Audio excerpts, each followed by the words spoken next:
যে আবু সাইদ হত্যাকাণ্ডের জন্য স্পষ্টভাবে যে দুজন পুলিশ কনস্টেবল দায়ী ছিল, সুজন এবং আমির হোসেন, তারা দুইজনই গ্রেফতার হয়েছে।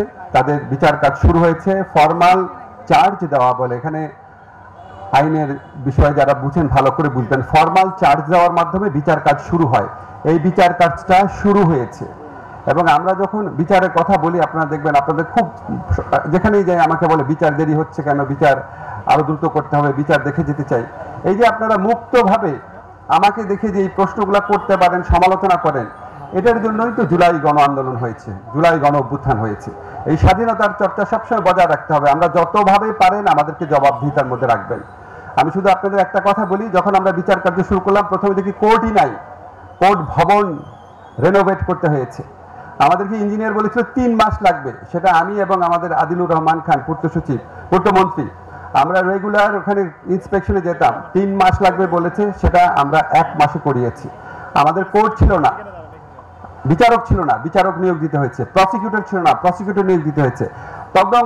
তদন্তকারী কর্মকর্তা যারা তদন্তকারী নিয়োগ দেওয়া হয়েছে, দেওয়ার পর দেখা গেল কিছু লোক কাজ করছে না, তাদের চেঞ্জ করে আবার দিতে হয়েছে। এবং বিচার কাজ আপনাদেরকে আমি নিশ্চিত করছি পূর্ণ গতিতে এগিয়ে চলেছে, এখানে কারো কোনো রকম গাফলতি নাই। আপনাদের শুধু একটা জিনিস মনে করিয়ে দিই, শেখ হাসিনা কথায় কথায় তার বাবার মৃত্যুর কথা বলতো। সেই বাবার মৃত্যুর হত্যাকাণ্ডের যে বিচার, এটা করতেই উনার আমলে 3.5 বছর সময় লেগেছিল, 3.5 বছর। তাহলে আপনি বুঝতে পারবেন যে একটা বিচার কার্য যখন আমরা খুব স্পষ্টভাবে, খুব সুষ্ঠুভাবে সারা পৃথিবীর কাছে গ্রহণযোগ্যভাবে বিচার করতে যাই, আমাদেরকে সমস্ত কিছু চিন্তা করতে হয়। আমরা তো শেখ হাসিনার বিচার করতে এখানে আসি নাই, শেখ হাসিনার আমলের বিচার করতে এখানে আসি নাই। শেখ হাসিনার আমলের মতো যে জেলে ধরে ফাঁসি দিয়ে দিলাম, কিছু কিছু ক্ষেত্রে হয়েছে পরবর্তীকালে, সেটা না। আমরা চেয়েছি এই বিচার কার্যটা পুঙ্খানুপুঙ্খভাবে পরীক্ষা করে সারা পৃথিবীর কাছে গ্রহণযোগ্যভাবে যেন এই বিচার কার্যটা হয়।